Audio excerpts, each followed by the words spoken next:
Welcome to Athletic Every Day, day number 16. Today is Monday. It's a lower body session, and it is the start of my deload or back off week. Today was pretty simple. About an hour long session. It had some back squats at 135, 4x6. So not a lot of volume, not a lot of intensity. Then I moved into some heavy rack walkouts with 225, just to get my nervous system and my mind used to that weight. My goal in the future is to progress that up to 245, just so when I do try to max on 225, it doesn't feel scary. It feels normal. It feels something like I've experienced before, even if I haven't squatted it. So just have confidence in that weight. So that was some of the rationale behind that. I moved to some Hungarians just for a little bit of variation, and just some more volume, in a different way, in a squat type of movement pattern. Did hit 4 sets of those, I think, or maybe it was just 3. I don't quite remember, to be honest. No, it was 4. And then I did some 45-degree back extensions with a 35 in each hand. So a pretty simple workout. So I did figure out the reason I have hip shift. It's because my right hip has less mobility than my left hip. And I'll tell you how I came about that. As I watched through the footage yesterday, I did notice that my pull-ups were uneven, but I failed to comment on that in that video.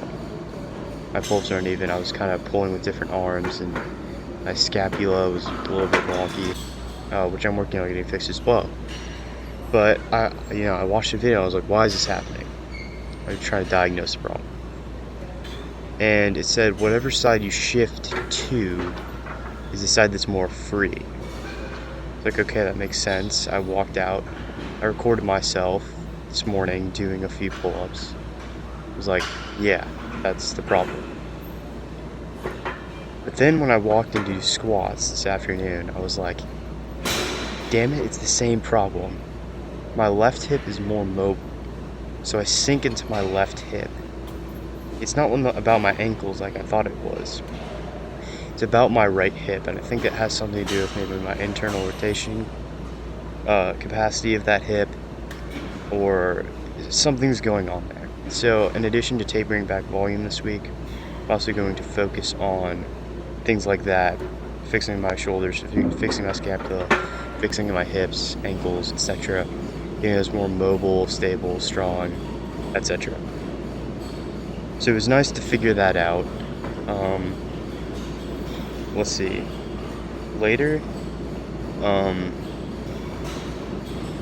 the back extensions, I do like those. I think they're a good posterior chain exercise, and you never feel those in the joint zone.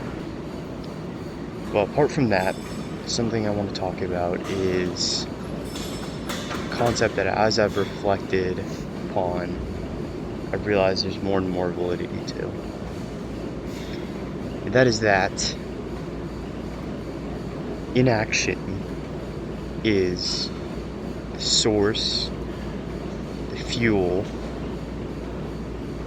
source and the fuel for nihilism. To understand how I have this revelation, I have to take you back a little bit. Throughout times in the past year or so, I've had doubts about my athletic ability and lack of confidence and things like that, and other areas of my life. And at times this led me to be, fairly nihilistic. Oh, I don't have the genetics, things of that nature. And what I realized was, when I actually work on those things, even if it's not perfect, even if it's not the perfect program, I feel better and I feel more confident. Not because I'm escaping it and I'm not being a realist, but because I'm working and, having opposite of inaction, action, doing things to try to make myself faster, stronger, etc., more skilled, more thoughtful, more articulate, and things like that. So why do I want to talk about this? For example, this lacrosse season, I started off and it was rough. Okay, there were some bright spots in the first half of the season. However, I was not shooting the ball well. That was a huge concern. And our offense and our team was suffering because of it. And for a while there, I was nihilistic. I was like, I'm just not lucky.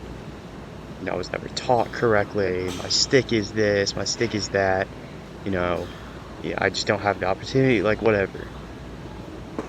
But then, as this dawns upon me later, I realized when I started working on my shot, when I started spending those extra 30 minutes after each practice working on my shot, got significantly better.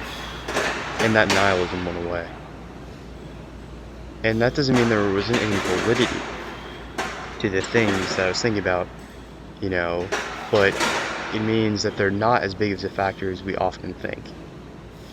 So, an example is speed.